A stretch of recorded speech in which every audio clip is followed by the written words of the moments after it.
Selamat pagi, Shalom. Selamat hari Minggu, selamat beribadah. Kasih karunia Tuhan menyertai kita sekalian. Bapak Ibu dan Saudara, kita akan segera memulaikan ibadah ini. Tapi sebelum itu saya mengajak kita sekalian untuk masing-masing bersaat teduh, berdoa biarlah melalui ibadah hari ini Tuhan dimuliakan dan setiap kita diberkati dengan puji-pujian, dengan firman Tuhan, bahkan dengan kebersamaan kita.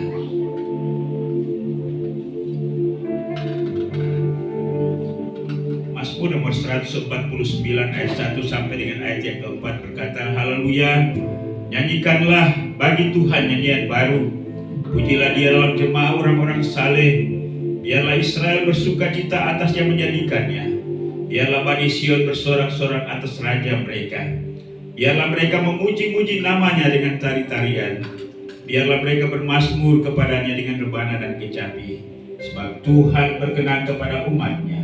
Ia memengkotai orang-orang yang rendah hati dengan keselamatan. Kita siapkan pujian, katakan liku-piku. Saya undang kita semua untuk bangkit berdiri.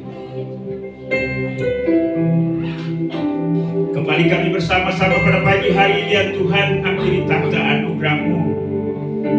Kami ingin berbakti kepadamu, memuji-Mu, menyembah-Mu, mempersembahkan korban syukur, persembahan pujian, persembahan kami.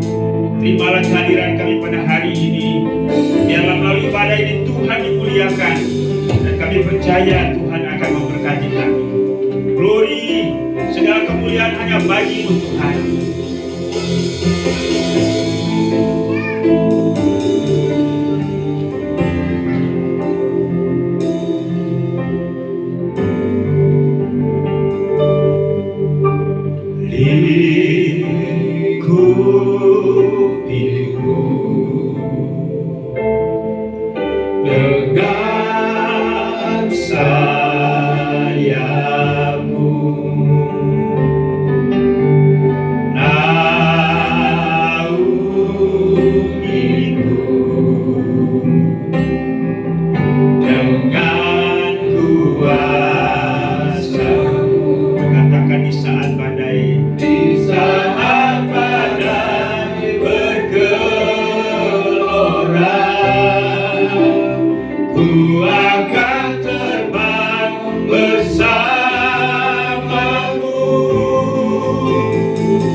Tuhan yang mulia, untuk kehormatan kemuliaan bagi namanya.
kehormatan, keagungan dipersembahkan hanya bagi-Mu ya Bapa kami di dalam surga. Ku naikkan syukur padamu Yesus, ku sembah sujud kepadamu Tuhan, di hadapan tahta kemuliaan-Mu, ku tinggikan keagungan. Salam sekali katakan, ku naikkan syukur, ku naikkan syukur padamu Yesus, ku sembah sujud kepadamu Tuhan, di hadapan tahta kemuliaan-Mu, ku tinggikan, ku agungkan segala puji, syukur bagimu, amin. Ku tinggikan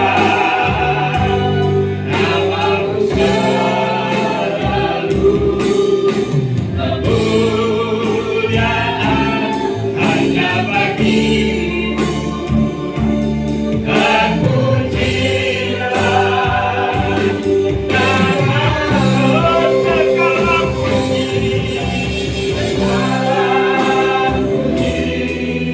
syukur bagimu. Terimalah pujian kami, terimalah suara Tuhan, namamu selalu, kemuliaan hanya bagimu, dan pujilah namamu segala puji, syukur bagimu. Terimalah pujian dan syukur kami pagi hari ini. Biarlah Engkau saja ditinggikan di dalam kami. Kemuliaan hanya bagimu, dan pujilah namamu segala puji, syukur bagimu. Ku tinggikan namamu selalu, kemuliaan hanya bagimu, dan pujilah namamu, dan pujilah namamu,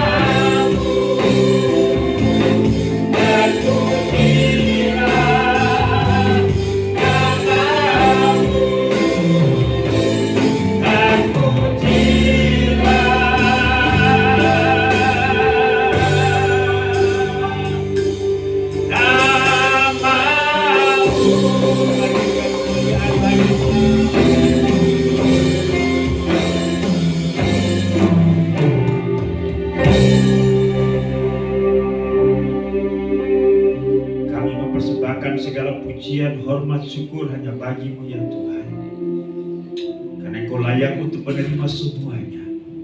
Biarlah pernyataan bibir kami melalui kata-kata ini sungguh bersumber dari batin kami, dan mengucap syukur bahwa hari ini ada waktu dan kesempatan bagi kami sebagai keluarga Allah untuk berkumpul bersama-sama memuji dan memuliakan nama Tuhan.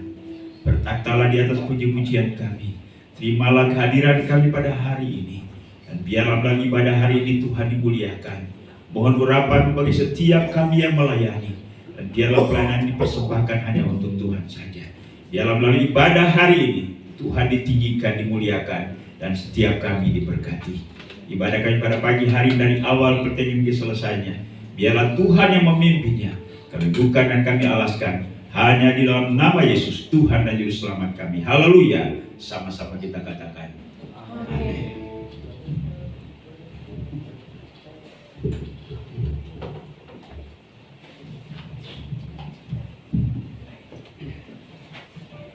Shalom. Shalom. Selamat pagi. Kita lanjutkan ibadah kita ya. Kita angkat pujian. Ada satu sobatku yang setia. Salami dong kanan kirinya, lupa nih.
Masih semangat memuji Tuhan? Amin.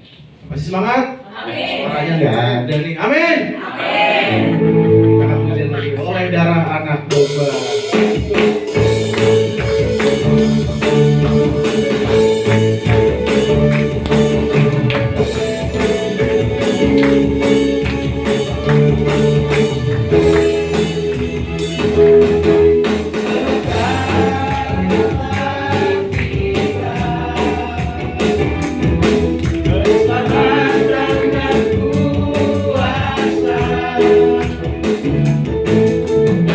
Kita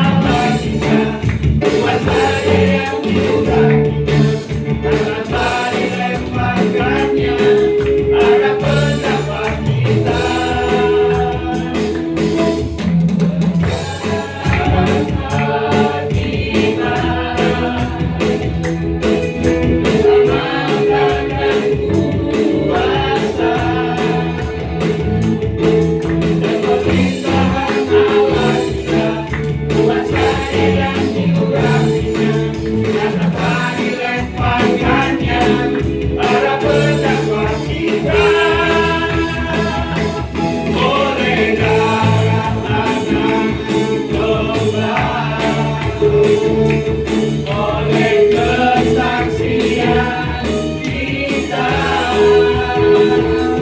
Iblis dikalahkan, kuasanya dihancurkan oleh darah Anak Domba.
Melakukannya setiap hari.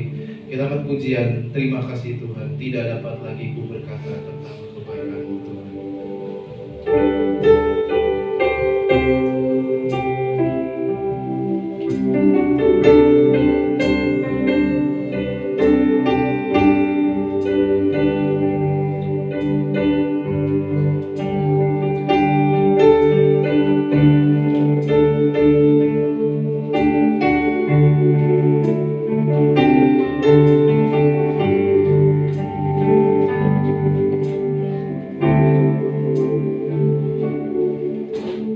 Tidak dapat lagi ku berkata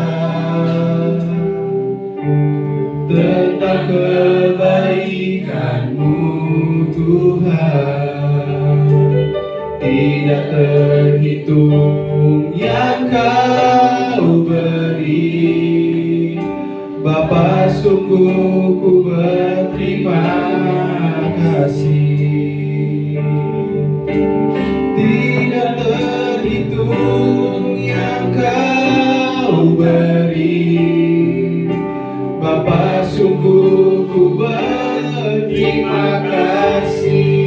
Bawalah semua persoalan,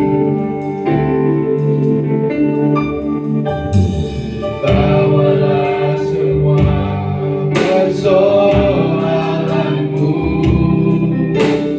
kepada Tuhan. Tetaplah bersyukur sebab hanya Tuhan yang sanggup mengubah semua beban hidupmu dan persoalanmu. Terima kasih. Terima kasih Tuhan atas cinta-Mu yang tak bersyarat bagiku. Oleh darah-Mu aku tak dapat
Sungguh benar ya Tuhan bahwa hidup kami tidak berarti di luar Engkau.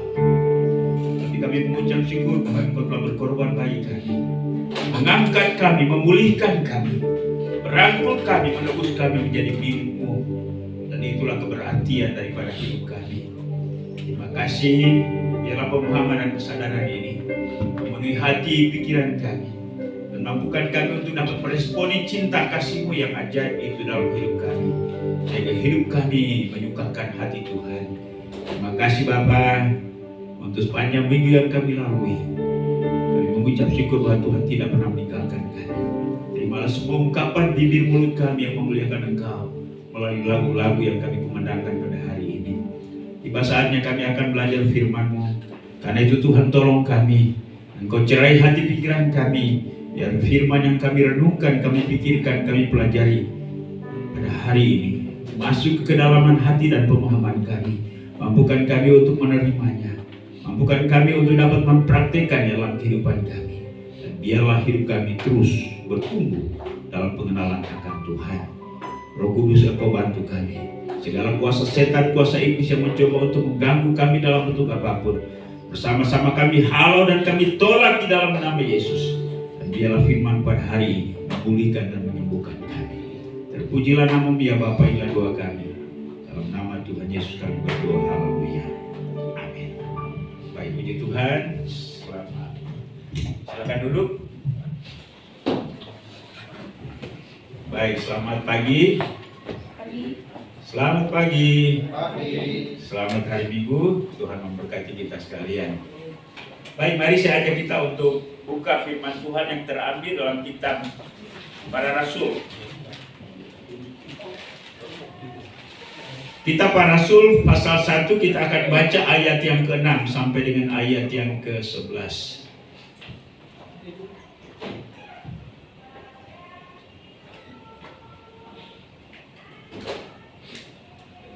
Baik, kita akan baca silih berganti bagian firman Tuhan ini. Saya akan baca ayat yang ke-6. Jemaat Tuhan, silakan membacakan ayat yang ganjil, Kisah Para Rasul pasal 1 ayat 6 sampai dengan ayat yang ke-11. Saya akan baca duluan, demikianlah bunyi firman Tuhan. Maka bertanyalah mereka yang berkumpul di situ, Tuhan, maukah Engkau pada masa ini memulihkan kerajaan bagi Israel? Ayat 7 jemaat Tuhan. 3. Jawabnya, engkau tidak perlu mengetahui masa dan waktu yang ditetapkan Bapa sendiri menurut kuasanya. Tetapi kamu akan menerima kuasa kalau Roh Kudus turun ke atas kamu, dan kamu akan jadi saksiku di Yerusalem dan seluruh Yudea dan Samaria dan sampai ke ujung bumi. Sesudah ia mengatakan demikian, nampaklah ia disaksikan oleh mereka, dan awan menutupnya dari pandangan mereka. Ketika mereka sedang menatap ke langit waktu ia naik itu, tiba-tiba berdirilah 2 orang yang berpakaian putih dekat mereka. Dan berkata kepada mereka, hai orang-orang Galilea, mengapa kamu berdiri melihat ke langit? Yesus ini yang berangkat ke surga meninggalkan kamu, akan datang kembali dengan cahaya yang sama seperti kamu melihat dia naik ke surga. Saya ulangi ayat yang ke-9. Sesudah ia mengatakan demikian, terangkatlah ia disaksikan oleh mereka, dan awan menutupinya dari pandangan mereka. Bapak Ibu dan Saudara yang kasih dalam Yesus Kristus, kita berada pada masa 40 hari pasca kebangkitan Kristus dan menjelang kenaikannya ke surga. Dalam minggu ini kita akan memperingati kenaikan Kristus ke surga. Kita sudah 20 tahun dan kita paling tidak ialah bahwa kita berbicara tentang materi, tentang kenaikan Kristus ke surga 20 kali, ya. Tetapi biasanya tidak hanya pada saat kita memperingati kenaikan Kristus itu kita berbicara tentang kenaikan Kristus ke surga. Biasanya minggu seperti ini ataupun minggu setelah kenaikan itu berarti bahwa paling tidak kita bicara tentang kenaikan Kristus ke surga selama kita berada bersama-sama lebih dari 20 ya, 30 paling tidak kali 3 ya. Jadi ya, itu berarti bahwa kemungkinan ada materi yang kita diskusikan atau bicarakan berulang-ulang ya. Nah, paling tidak ialah bahwa kita telah membicarakan tentang kenaikan Kristus ke surga ini dari berbagai aspek. Ya, memang jadi gembala sidang itu mempersiapkan khotbah itu karena ya karena orangnya sama. Jadi memang harus belajar terus ya, mencari hal-hal baru tentang materi-materi yang berkaitan dengan khotbah itu ya. Nah, kalau pengkhotbah keliling itu enak ya. Dia cukup siapkan satu tema khotbah, dia khotbah di sini, kemudian khotbahkan itu pada tempat-tempat yang lain. Tapi kalau jadi gembala sidang itu tidak bisa begitu ya. Nanti jemaat bilang, wah, bukannya ini sudah pernah minggu lalu atau 2 minggu lalu atau beberapa bulan lalu atau tahun lalu ya. Nah, kira-kira apa lagi yang perlu kita bicarakan atau kita soroti atau kita renungkan hal yang berkaitan dengan kenaikan Kristus ke surga?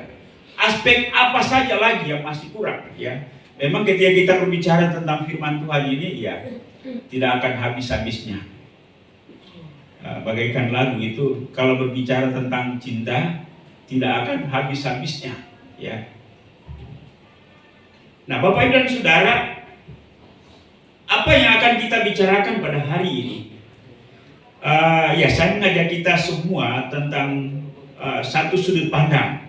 Kira-kira apa saja yang dijelaskan atau yang dikonfirmasi hal yang berkaitan dengan peristiwa kenaikan Kristus ke surga ya. Sekali lagi, apa yang dijelaskan atau apa yang dikonfirmasi oleh peristiwa atau fakta tentang kenaikan Yesus ke surga? Paling tidak ada 4 hal yang akan jadi perenungan kita pada pagi hari ini. Kita melihat hal yang pertama di dalam Yohanes pasal 8 ayat 23 ya. Yohanes pasal 8 ayat 23 firman Tuhan berkata di sana, lalu ia Atau Yesus berkata kepada mereka, kamu berasal dari bawah, aku dari atas, kamu dari dunia. Ini Yesus ketika dia berdebat dengan orang-orang Yahudi tentang siapa dia, ya. Lalu kemudian Yesus memberikan sebuah penjelasan bahwa aku bukan dari dunia ini, ya. Memberikan sebuah kesimpulan kepada kita bahwa Yesus bukan dari dunia ini, tetapi Yesus berasal dari surga. Nah, Bapak Ibu dan Saudara, sekali lagi bahwa memang manusia itu dibuat dari dua material. Yang pertama dari tanah liat, dari bumi ini, tetapi yang kemudian yang rohnya yang membuat dia hidup atau bernafas Allah berasal dari Allah sendiri. Nefes, roh Allah dihembuskan ke dalam manusia sehingga manusia itu menjadi hidup. Itulah sebabnya ketika nyawa itu, roh itu terangkat atau terpisah dari raga atau fisik manusia, maka apa yang terjadi? Inna ilahi wa inna ilaihi rajiun. Ya. Tetapi keseluruhan daripada Yesus itu berasal daripada Allah, ya. Walaupun memang ia harus meminjam kandungan Maria untuk lahir atau untuk eksis di tengah-tengah dunia ini. Tetapi pada dasarnya ialah ia tidak dibatasi oleh hal yang bersifat duniawi atau material. Dalam masa tertentu saja Yesus berada di dunia ini sekitar 33,5 tahun. Ya, kita bisa melihat, manusia bisa melihat, bukan kita yang melihat, ya. Orang-orang yang hidup sesama dengan dia. Tetapi pada dasarnya ialah bahwa ia berasal dari surga. Itulah sebabnya, ya, surga itu adalah miliknya. Ya, seolah-olah pada bagian ini Yesus ingin memberikan suatu penegasan, ya, siapa orang-orang Yahudi. Karena pada waktu itu orang-orang Yahudi itu membanggakan diri sebagai orang yang beragama. Itu yang pertama. Kemudian yang kedua, mereka membanggakan diri sebagai keturunan Abraham. Tetapi mereka hidup dalam dosa. Walaupun secara formalitas mereka adalah orang-orang yang beragama Yahudi, tetapi kehidupan mereka tidak bedanya dengan kehidupan dunia ini. Ada kesombongan rohani yang luar biasa, ya. Ada kemunafikan yang luar biasa. Tetapi Yesus tidaklah demikian. Yesus memiliki corak hidup yang berbeda, dan ia memperlihatkan kehidupan surgawi. Dan itulah sebabnya ia memberikan penegasan bahwa dia bukan berasal dari dunia ini, tetapi ia berasal dari surga. Karena itu berarti bahwa surga memang tempat asli Yesus. Kalau Pak Agus asli dari mana? Dari Blora. Ya. Nah, makanya biasanya ya pasti pulang kampung, ya. Nah, ada sewaktu-waktu. Pak Bin orang Kediri, Pak Yaman orang Bias. Saya orang Sulawesi, tapi karena ya besar di Ambon dan orang tua dikubur di Ambon, ya paling ya pulang ke Ambon. Itu menjelaskan kepada kita dari mana kita berasal, ya. Selain itu ada aspek-aspek lain juga, ya, bahasa, bentuk fisik, ya. Bentuk fisik orang Ambon dengan orang Nias itu beda, ya. Payamannya beda, ya. Kalau orang Nias itu ya putih kulitnya, ya. Tapi orang Ambon walaupun ada yang putih juga kulitnya, tapi ada ciri khas yang khusus. Semakin ke timur, semakin beda, ya. Jadi ya kita bisa kita bisa memastikan bahwa oh ini orang Papua, ya. Oh ini orang Ambon, oh ini orang Jawa, oh ini orang Kalimantan. Yesus walaupun lahir dari keturunan bangsa Yahudi, tapi ia berasal dari surga. Itulah sebabnya. Inilah yang membedakan dia dari manusia biasa. Inilah yang membedakan dia dari tokoh-tokoh agama lain, tokoh-tokoh rohani yang lain. Dan ia meneraskan bahwa saya bukan dari dunia ini, tetapi saya berasal dari atas. Saya berasal dari surga.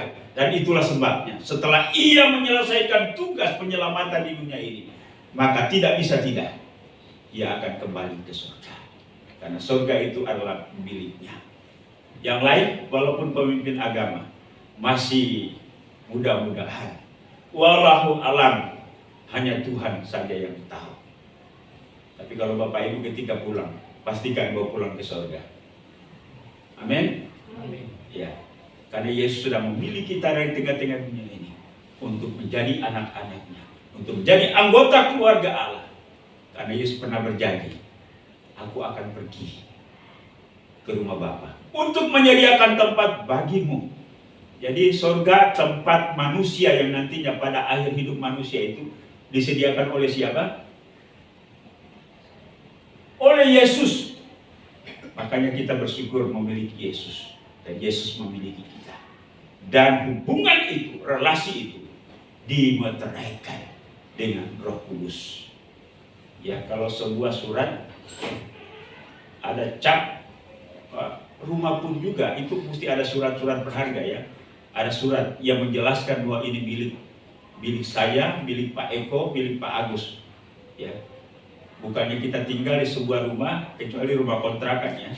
Tapi kalau kepemilikan dan kita adalah milik Allah. Ya. Nah, kira-kira kalau seseorang itu menjelaskan relasi hubungan anak dengan orang tua, selain daripada surat-surat akte kelahiran, surat keluarga, apalagi yang paling mendasar? DNA ya. Nah, pada darah Yonatan pasti ada DNA Pak Eko. Ya. Benar ya? Ya. Dalam darah saya pasti ada DNA Papa dan Mama saya.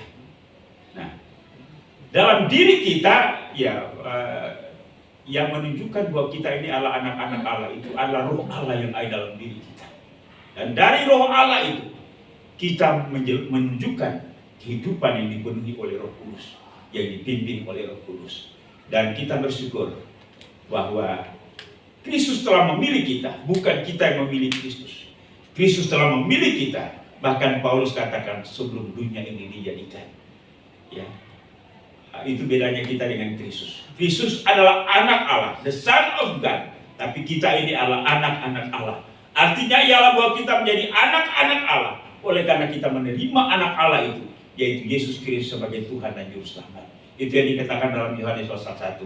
Seberapa banyak yang menerima Dia, diberinya hak atau kuasa untuk menjadi anak-anak Allah. Jadi keberadaan manusia di tengah-tengah dunia ini pada akhirnya nanti ya masih ada dua kemungkinan, di surga atau di neraka. Pemimpin-pemimpin agama juga seperti itu. Tetapi Yesus dipastikan bahwa Ia kembali ke surga karena Ia berasal dari surga. Amin. Bapak Ibu dan Saudara, karena itu ya ini membuat kita bangga, membuat kita bersukacita, membuat kita menjalani hidup ini berarti karena Yesus itu sungguh berasal dari surga. Yang kedua, hal apa yang dijelaskan atau dikonfirmasi oleh peristiwa atau fakta kenaikan Yesus ke surga? Yohanes pasal 10 ayat 30, Yesus berkata, "Aku dan Bapa adalah satu." Ya, ini percakapan dengan murid-muridnya. Ketika Thomas berkata, "Tunjukkanlah Bapa itu kepadaku." Lalu Yesus berkata, "Thomas, sudah sekian lama aku bersama-sama dengan kalian. Masa sih kamu belum mengenal Bapa, belum tahu, belum mengerti tentang Bapa itu?" Maka Yesus berkata, "Kalau engkau melihat Bapa itu, maka lihatlah aku. Sebab aku dan Bapa adalah satu." Yesus memiliki hakikat yang sama dengan Bapa. Bapak Ibu, sekali lagi bahwa ya sampai dengan hari ini perbincangan, diskusi, pemikiran yang bersifat teologis tentang Tritunggal itu masih terus berlangsung. Apakah manusia akan paham dan mengerti tentang hakikat atau keberadaan Tritunggal itu? Untuk sepenuhnya saya rasa tidak. Ketika kita sampai di sana baru kita paham dan mengerti sungguh-sungguh. Oh, beginilah hakikat keberadaan tentang Bapa, Anak, dan Roh Kudus itu.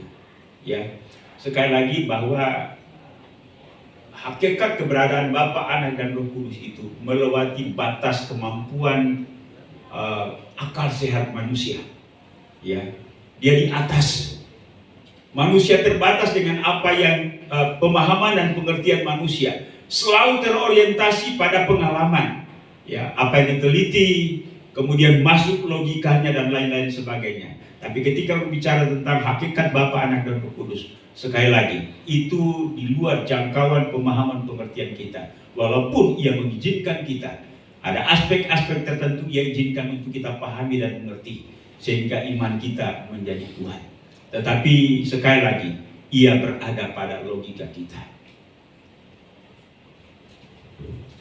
Ia memiliki hakikat. Nah, itulah sebabnya kalau ada penjelasan, ada ya perdebatan di waktu-waktu yang lalu bahwa Yesus itu sebagai anak memiliki hakikat yang rendah atau yang disebut dengan minor, ya. Sedangkan Bapa itu adalah Allah mayor, Yesus adalah Allah minor. Itu yang pernah dijelaskan kan. Nah, kemudian menjadi heboh, ya. Tetapi kita memahami dan mengerti bahwa hakikat Bapa, Anak, dan Roh Kudus itu tiga-tiganya sama, satu. Ya, tidak bisa dipisahkan. Walaupun Bapa bukanlah Anak, Anak bukanlah Bapa, Roh Kudus bukanlah Bapa. Lalu kemudian memang di dalam rumusan teologis ada yang memahaminya sebagai oneness, ada juga yang trinitas. Tapi ya kita lingkungan gereja-gereja Injili memahami tentang trinitas. Karena konsep itu ada, walaupun kata trinitas itu tidak ada dalam Alkitab. Yesus pernah berkata, baptislah mereka dalam nama Bapa dan Anak dan Roh Kudus. Makanya ya waktu itu sebagai contoh saya sudah jelaskan hakikat keberadaan Bapa, Anak, dan Roh Kudus itu sebagai ibarat sebagai segitiga. Segitiga itu disebut Allah, sudut A, B, C. Sudut A bukanlah sudut B, sudut B bukanlah sudut C. Ya, demikianlah gambar. Tapi itu menolong kita untuk mencoba menerawang, memikirkan tentang Bapa itu. Tapi sekali lagi, realita yang sesungguhnya nanti ketika kita akan sama-sama di sorga bersama-sama dengan Allah pencipta kita, bersama Bapa, Anak, dan Roh Kudus. Amin Bapak Ibu. Ya, manusia akan berdebat. Saya rasa bahwa sampai kapanpun tentang Bapa, Anak, dan Roh Kudus itu akan menjadi sebuah diskusi yang terus-menerus sampai kepada kedatangannya yang kedua kali. Tapi kita bersyukur bahwa sekali lagi Dia adalah Allah. Bapa adalah Allah, Yesus adalah Allah. Paling tidak ialah pemahaman Thomas ketika dia memperoleh bukti ia berjumpa dengan Yesus pada waktu kebangkitannya. Karena pada waktu Yesus menyatakan diri kepada murid-muridnya untuk pertama kali Thomas kan menyangkalkan. Lalu dia memberikan sebuah pernyataan, aku tidak akan percaya sebelum saya melihat bekas paku yang ada pada tangannya dan bekas tikaman yang ada pada lambungnya. Lalu setelah itu Yesus memanggil Thomas, kemarilah kamu Thomas. Dan setelah itu Thomas kemudian berkata demikian.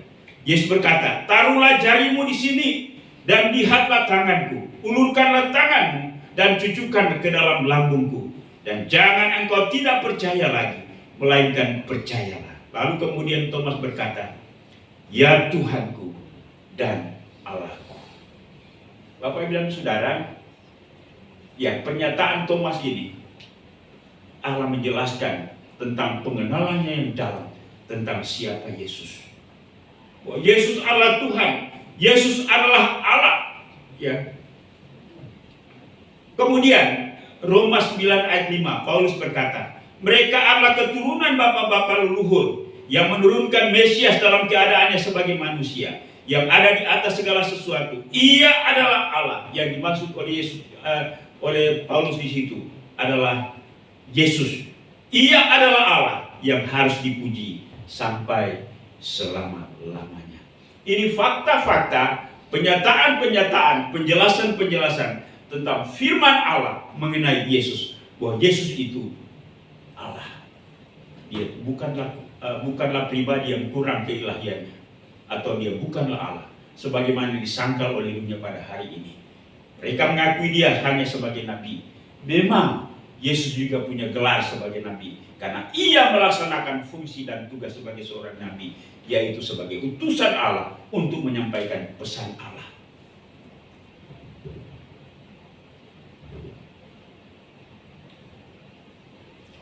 Yang ketiga, hal apa lagi yang dikonfirmasi atau dijelaskan oleh fakta tentang kenaikan Kristus ke surga?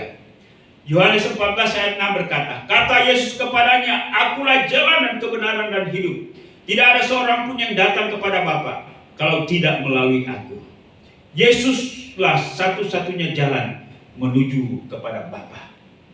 Tidak ada orang lain, bukan malaikat, bukan manusia yang diangkat menjadi utusan, tetapi pribadi Allah itu sendiri yang datang ke dalam dunia ini untuk menjadi penghubung, menjadi jembatan agar manusia bisa berjumpa dengan Allah. Dalam Yohanes pasal 17, firman Tuhan berkata, sebab Allah mengutus anaknya ke dalam dunia. Kata-kata ini memberikan kesimpulan kepada segolongan orang, sekelompok orang, bahwa Yesus itu bukan Tuhan, dia hanya utusan. Lalu mereka menggunakan kalimat ini, sebab Allah mengutus anaknya ke dalam dunia bukan untuk menghakimi dunia, melainkan untuk menyelamatkan oleh dia. Kemudian Yohanes 17 ayat 3, inilah hidup yang kekal itu, yaitu bahwa mereka mengenal engkau satu-satunya Allah yang benar dan mengenal Yesus Kristus yang engkau utus. Lalu mereka menggunakan kalimat ini memberikan sebuah kesimpulan bahwa Yesus itu bukan Tuhan, Yesus itu utusan. Bapak Ibu dan Saudara, hakikat atau kapasitas Yesus sebagai utusan beda dengan ketika Allah mengutus nabi-nabi. Nabi-nabi itu diambil dari manusia, kelompok manusia yang berdosa. Setelah Allah sucikan, kuduskan, dan seperti Nabi Yesaya kan, dalam Yesaya pasal 5 itu, ketika Tuhan mengutus dia, Yesaya katakan, siapakah aku ini? Aku ini berasal dari bangsa yang najis bibir. Dia juga berdosa. Setelah Yesaya disucikan, Yesaya dikuduskan, ia diutus kepada bangsa Israel. Tapi Yesus sebagai utusan Allah tidak demikian. Yesus itu saya boleh katakan dengan kata keluar dari pribadi kealahan dari Tritunggal itu, dari sorga itu masuk ke dalam dunia ini. Ia tidak diambil dari dunia lalu diutus kepada dunia, tapi ia berasal dari sorga diutus kepada dunia. Dia Allah, pribadi Allah itu sendiri turun ke dalam dunia, walaupun ia meminjam rupa manusia, budaya manusia, mungkin juga cara berpikir manusia, tetapi ia berasal dari surga, seperti yang kita nyatakan pada bagian yang pertama tadi. Ia berasal dari surga. Itulah sebabnya kata utusan adalah, saya boleh mengungkapkannya dengan gini. Jadi dari Bapa, Anak dan Roh Kudus untuk mengerjakan karya keselamatan melalui kayu salib, maka yang diutus bukan Bapa, yang diutus bukan Roh Kudus. Roh Kudus itu diutus ketika Yesus telah naik ke surga. Artinya ialah bahwa karya keselamatan itu harus ada yang dikorbankan, harus ada yang darah yang tercurah, harus ada tubuh yang dihancurkan. Karena itu adalah ketentuan hukum Taurat, bahwa upah dosa ialah maut. Harus ada yang dikorbankan. Jadi tidak mungkin mengorbankan Bapa, tidak mungkin mengorbankan Roh, karena Roh tidak bisa, bukan dalam bentuk fisik. Itulah sebabnya yang harus dikorbankan adalah pribadi Anak yang telah berinkarnasi menjadi manusia, sehingga ia harus mati. Karena korban itu harus mati, bukan setengah mati, bukan pingsan, dan tidak ada korban pengganti. Korban itu harus mati di atas kayu salib. Itulah sebabnya Yesus harus datang ke dalam dunia ini. Bapak dan Saudara, seperti yang saya sudah jelaskan di waktu-waktu yang lalu, bahwa korban penghapus dosa manusia itu harus ada dua syarat. Yang pertama ialah harus suci atau kudus. Cari manusia yang kudus di dunia ini siapa? Ada? Musa sebelum dia berkata jangan membunuh, dia sudah membunuh. Saya boleh katakan gini, bahwa korban penghapus dosa itu harus suci. Bahkan tidak mungkin berdosa. Malaikat mungkin berdosa?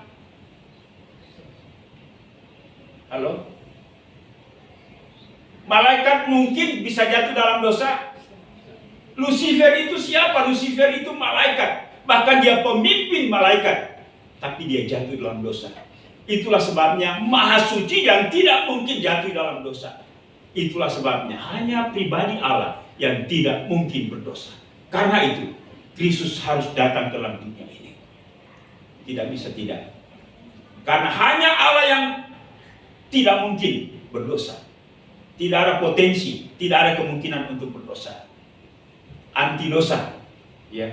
Dan itulah sebabnya harus pribadi Allah. Makanya Kristus harus datang ke dalam dunia ini. Bukan malaikat, bukan manusia yang saleh atau punya kualitas derajat yang lebih tinggi.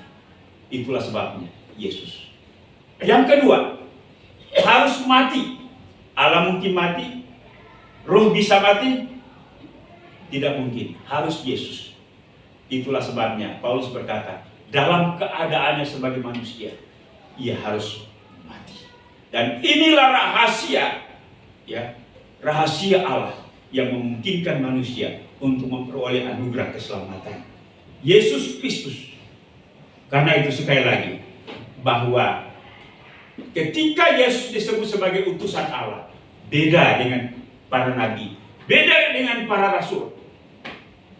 Yesus menjadi utusan Allah adalah ia diutus oleh dua pribadi itu, Bapa dan Roh Kudus. Itulah sebabnya ia datang ke dalam dunia ini.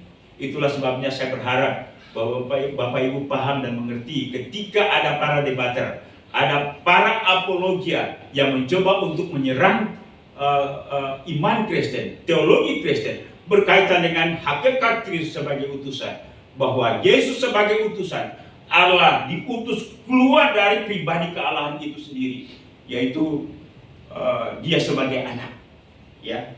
Jadi dia beda dengan Yesaya ketika diutus kepada bangsa Israel. Dia beda dengan para nabi-nabi atau rasul-rasul yang diutus kepada manusia. Mereka itu diambil dari kelompok manusia, lalu kemudian diutus dikembalikan kepada manusia. Tetapi Kristus sebagai utusan, dia berasal dari Allah. Amin. Ya, saya berharap ini jelas bagi kita sekalian, sehingga ketika ada orang-orang yang mencoba untuk menyerang hakikat Kristus sebagai utusan Allah, kita mampu untuk menjelaskannya. Ya, saya rasa bahwa bukan tidak mungkin, ya, kita akan berjumpa dengan orang-orang karena pergaulan kita itu kan bisa kemana-mana. Kemudian ya diskusi-diskusi, bincang-bincang, kadang-kadang bisa menyerempet kepada hal yang bersifat iman.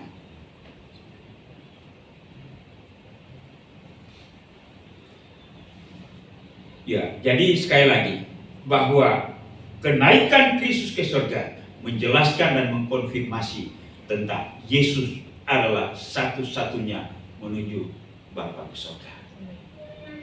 Tidak ada jalan lain. Makanya dalam Yohanes pasal 14 ayat 6 tadi, akulah jalan kebenaran dan hidup. Tidak ada seorang pun yang dapat datang kepada Bapa kalau tidak melalui aku. Tinggalkan Kristus, maka tidak ada jalan bagi kita. Ya, jadi tidak heran kalau kita melihat diskusi-diskusi baik di YouTube maupun televisi-televisi yang tadinya ya mereka mungkin ke gereja.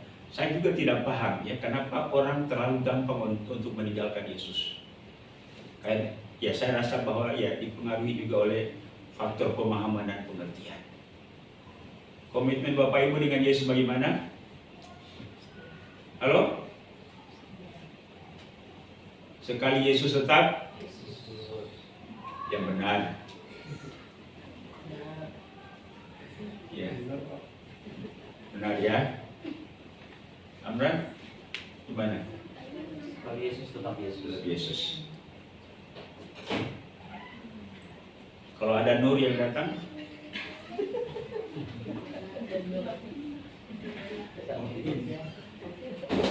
Jadi Yohana.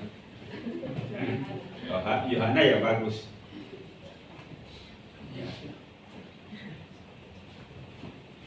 Ya, sekali Yesus tetap Yesus. Ya. Ya. Ya, anak-anak, adik-adik ya.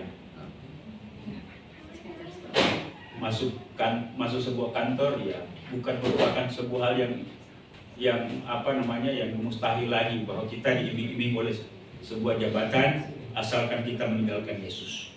Ya, teman hidup, ya, kita bisa bersama kalau engkau mengikuti aku.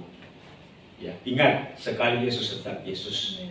Ya, jangan tukar Yesus dengan apapun, karena jalan menuju kepada surga itu hanya ada di dalam Yesus. Karena itu Yesus berkata, akulah jalan, kebenaran, dan hidup. Tidak ada seorang pun yang dapat datang kepada Bapa kalau tidak melalui aku. Ya, itulah yang membedakan Yesus sebagai utusan dari surga, utusan dari pribadi Allah, dan bukan sama dengan para nabi. Yang keempat, apa saja yang dikonfirmasi atau yang dijelaskan oleh fakta tentang kenaikan Kristus ke surga? Kita lihat dalam bacaan kita tadi, Kisah Para Rasul 1 ayat 10 sampai 11.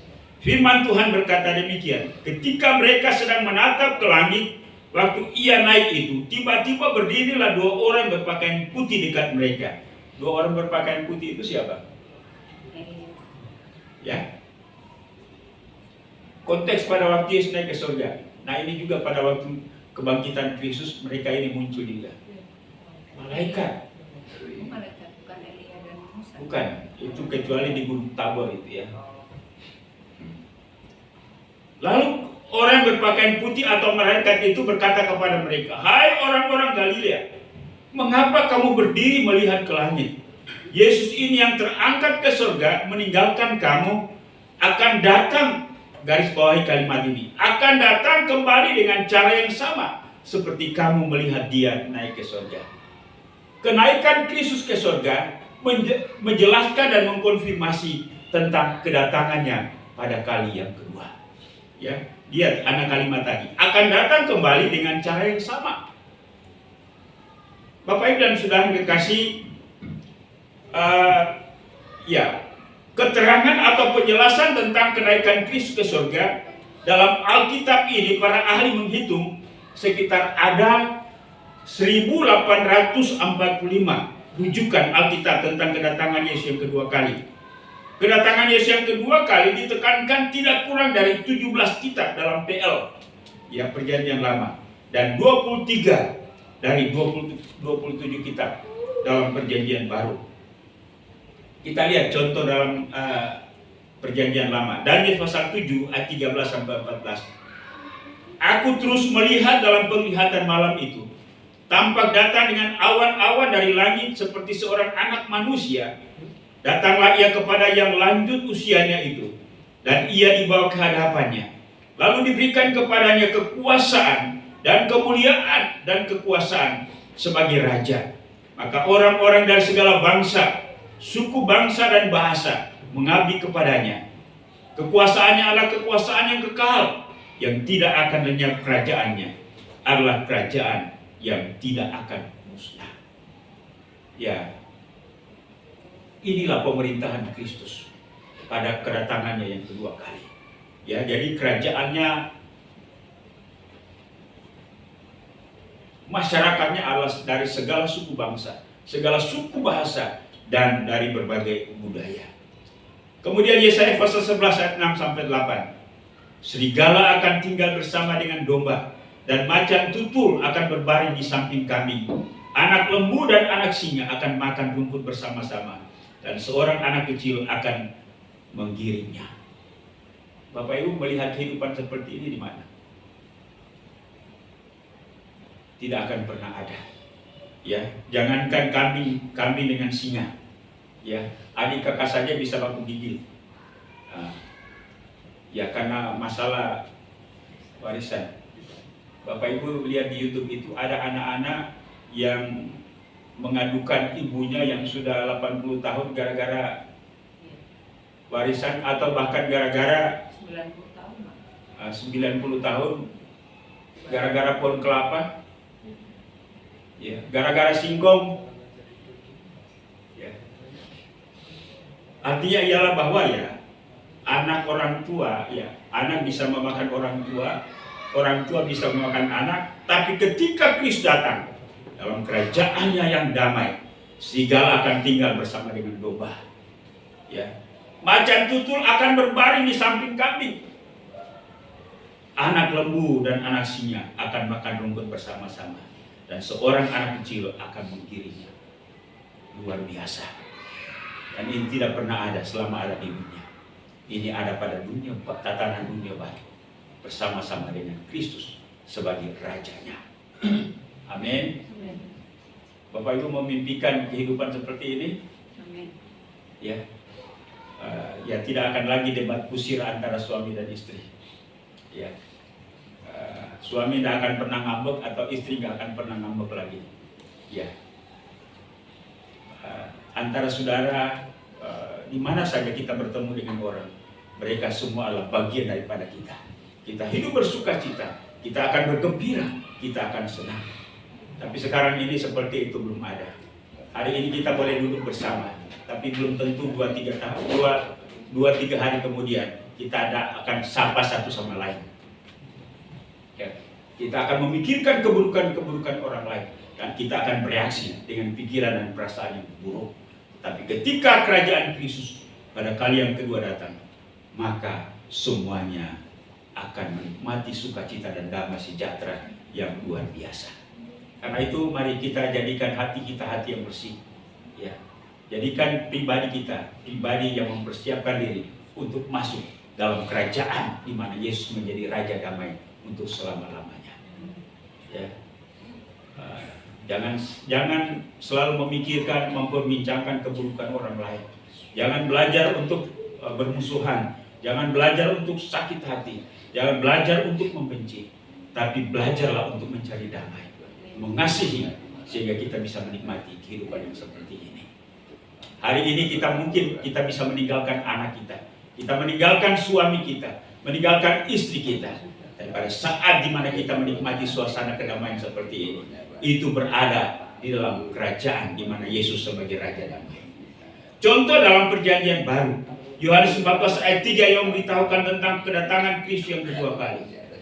Yesus pernah berkata, "Aku akan pergi untuk menyediakan tempat bagimu, dan setelah itu aku akan kembali untuk menjemput kamu, supaya di mana aku berada, di situ pun juga kamu berada." Ya, dalam pertama Tesalonika 4 ayat 13-18, ya. Kemudian 2 Tesalonika 2, ya, biasanya kita pada waktu kita memakamkan orang meninggal, bicara tentang untuk menghibur satu dengan yang lain. Sebab pada waktu kedatangan Kristus yang kedua kali, mereka yang mati duluan itu akan bangkit untuk menyongsong Kristus, dan kita yang masih hidup akan diubahkan. Ada banyak ayat yang menjelaskan tentang kedatangan Kristus yang kedua kali. Matius 24:29-31, Markus 13 ayat 24-27, Lukas 21 ayat 25-28. Kemudian kitab Wahyu juga membicarakan tentang kedatangan Kristus yang kedua kali. Jadi kenaikan Kristus ke surga yang dikonfirmasikan, hal yang keempat yang dikonfirmasikan, yang dijelaskan di sana adalah kalau Kristus naik, maka dia pasti akan kembali. Seperti yang dikatakan oleh malaikat tadi, bahwa hai orang-orang Galilea, mengapa kamu berdiri melihat ke langit? Yesus ini yang terangkat ke surga, meninggalkan kamu, akan datang kembali dengan cara yang sama. Jadi kalau ditanya kenapa Yesus naik ke surga, Yesus naik menyediakan tempat bagiku. Dan kalau ia naik, dan pasti ia akan kembali. Amin Bapak Ibu. Jadi ada 4 hal yang menjadi kesimpulan kita pada pagi hari ini. Kenaikan Yesus ke surga menjelaskan atau mengkonfirmasi yang pertama, bahwa ia berasal dari surga. Amin. Walaupun ia lahir dari suku Yehuda. Yang kedua, Yesus naik ke surga menjelaskan atau mengkonfirmasikan bahwa ia adalah Allah. Ya, walaupun memang ada 2 orang lagi yang naik ke surga hidup-hidup, yaitu Henok dan Elia.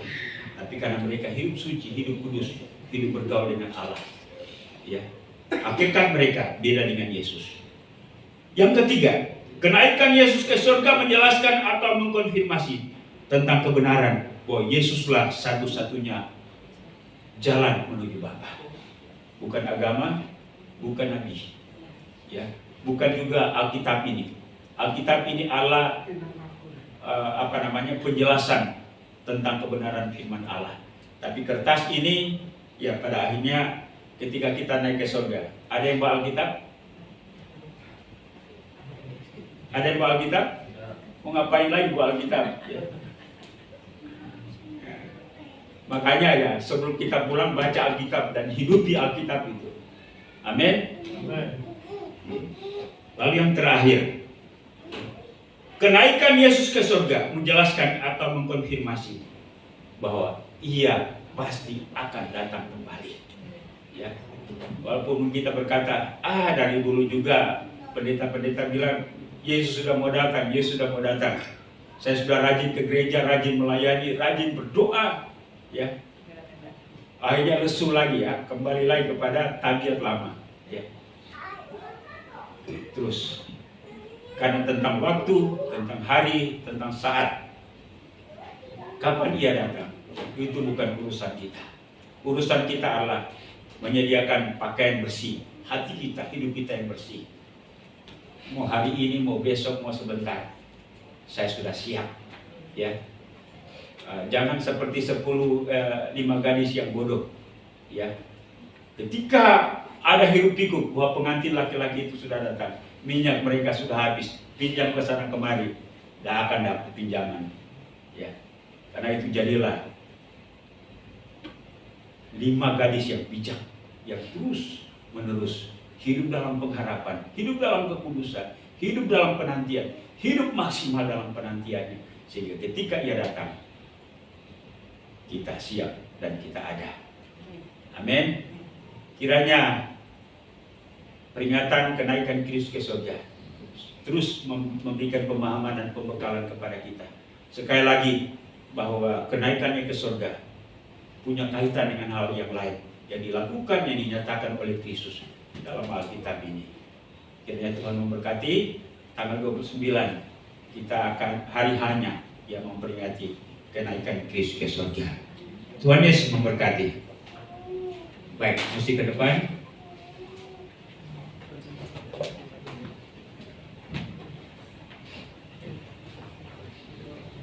Boleh kita nyanyi lagu Kalau Namaku Dipanggil Ku Ada, kalau bunyi sangkakala.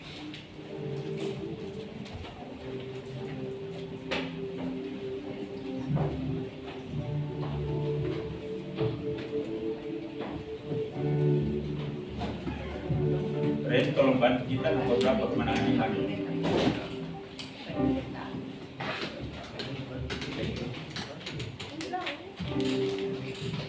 Baik, saya ajak kita sekalian untuk berdiri.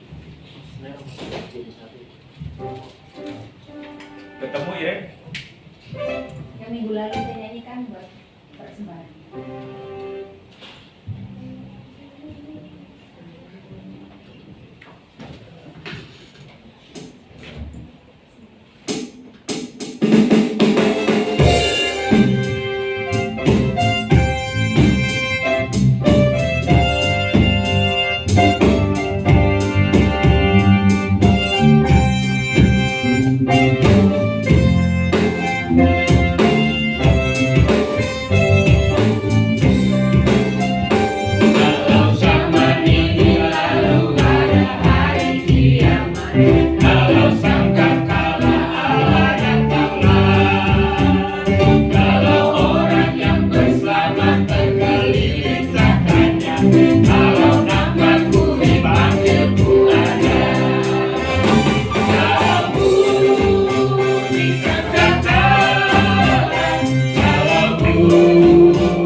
buat kita supaya kita tetap teguh sampai kepada kedatangan Kristus yang kedua kali.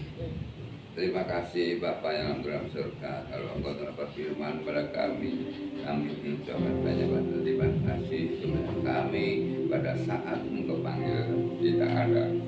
Terima kasih Bapa, sungguh luar biasa firman-Mu mengajarkan kepada kita akan tetap setia melayani Engkau dan selalu berdampingan dengan Engkau. Terima kasih Bapa, sungguh luar biasa Engkau Allah yang sangat mencintai anak-anaknya. Engkau selalu meninggalkan kita, tapi Engkau tidak pernah lepas daripada kasih-Mu, bahwa kami dikasih Roh Kudus untuk menghibur kepada kami masing-masing.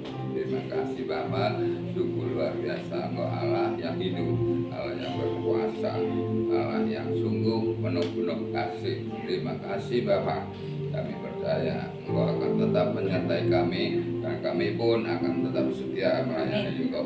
Terima kasih Yesus. Haleluya. Amin. Amin. Terima kasih. Silakan duduk. Tuhan memberkati. Kita lakukan persembahan. Saya panggil Yonatan untuk memegang sebuah kita.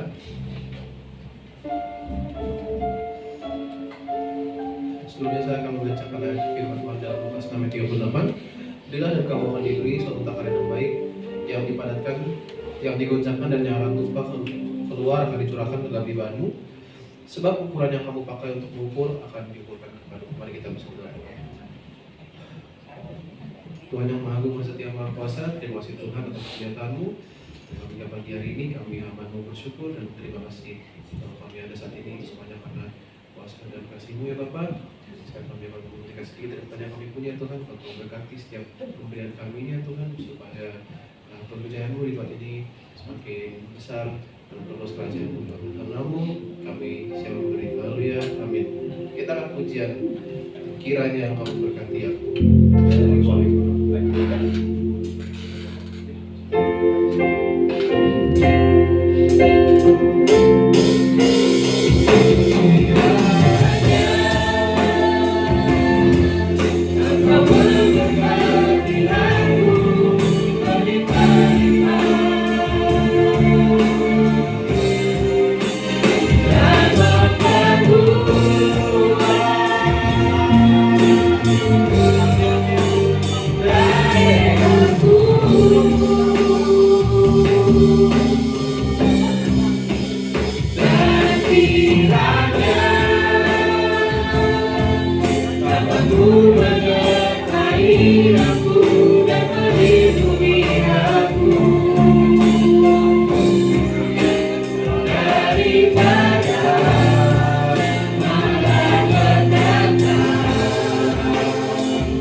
segera menyelesaikan ibadah ini, mari saya undang kita semua untuk bangkit berdiri.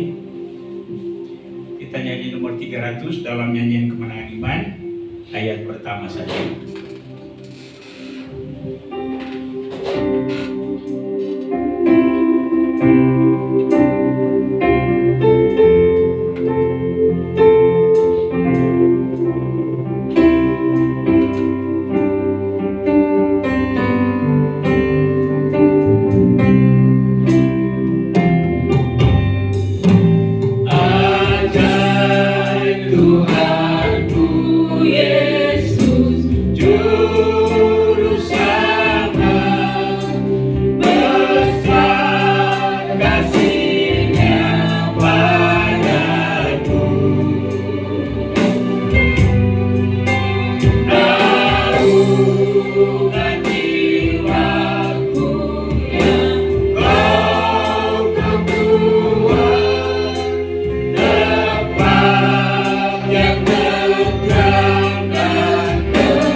Segala baik semuanya karena kemurahan dan kebaikan Tuhan. Sungguh kami menikmatinya dan diberkati olehnya, baik melalui firman Tuhan, juga puji-pujian, bahkan keberadaan kami bersama sebagai keluarga Allah meneguhkan dan menguatkan kami. Kami bersyukur dan berterima kasih juga untuk semua hamba-hamba yang Tuhan sudah pakai dalam pelayanan ibadah hari ini. Apapun bagian pelayanan kami persembahkan semuanya untuk kemuliaan Tuhan. Kembalikan berkat-Mu secara khusus bagi Bapak Ibu yang sudah melayani hari ini.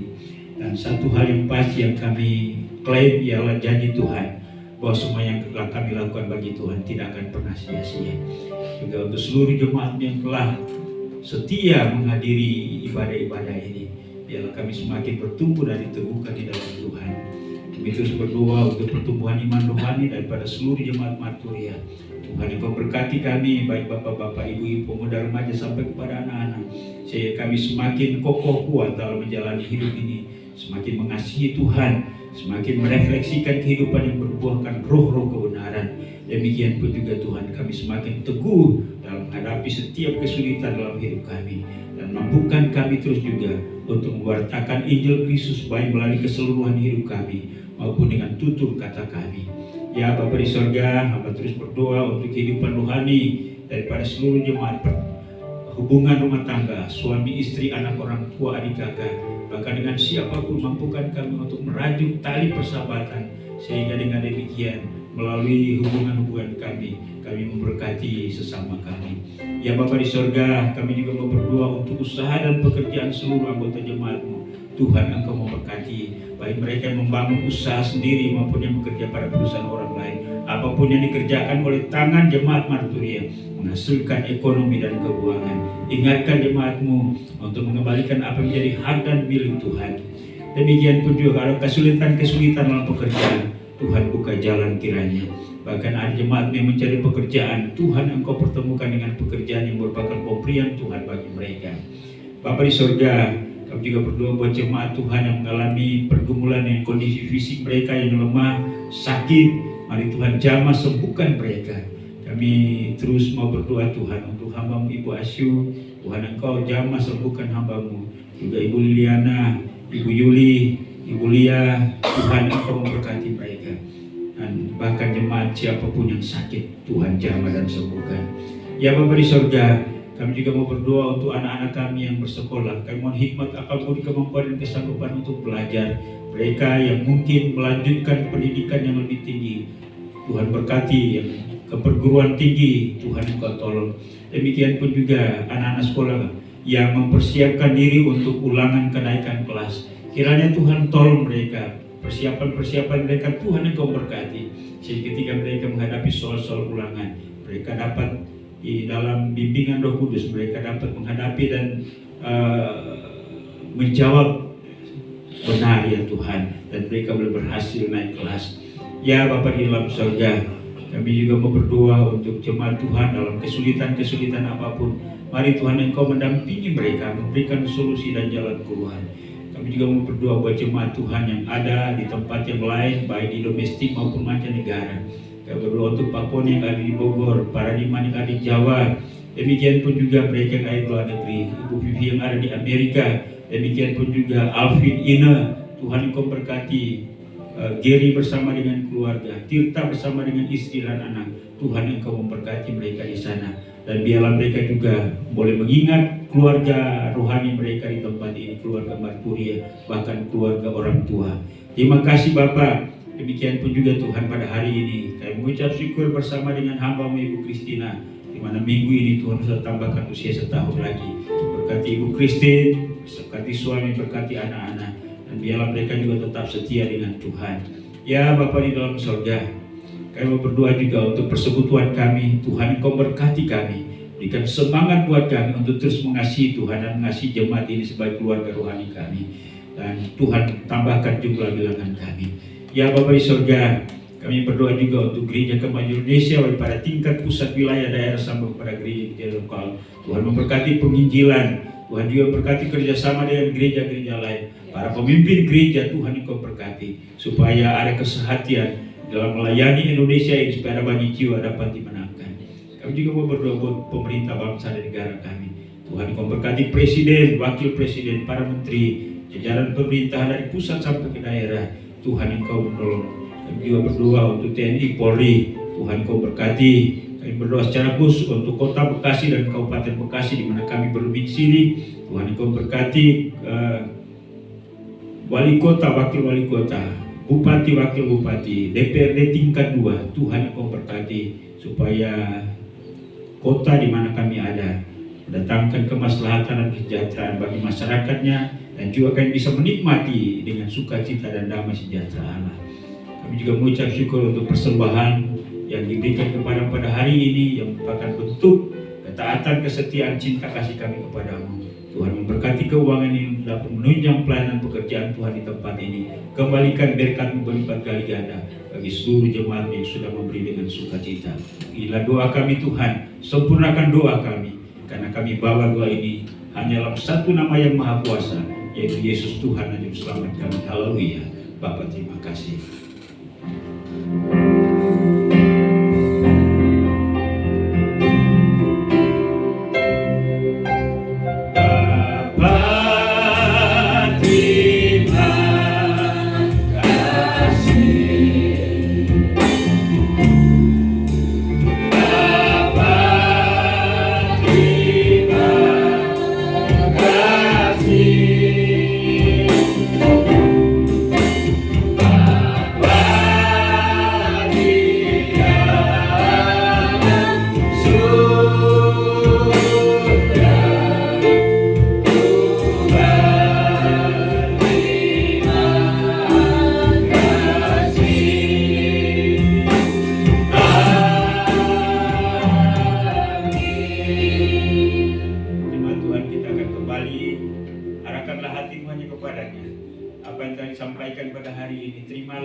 Lakukanlah itu dalam segenap kehidupan.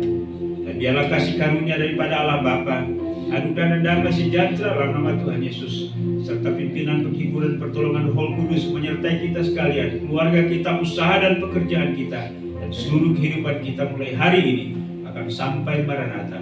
Yesus datang untuk menjemput saleh-salehnya. Haleluya. Sama-sama kita katakan amin. Silakan duduk, ibadah kita sudah selesai. Tuhan memberkati, sampai berjumpa kembali pada kegiatan-kegiatan ibadah yang lain di waktu mendatang. Selamat hari Minggu, Tuhan Yesus memberkati. Shalom.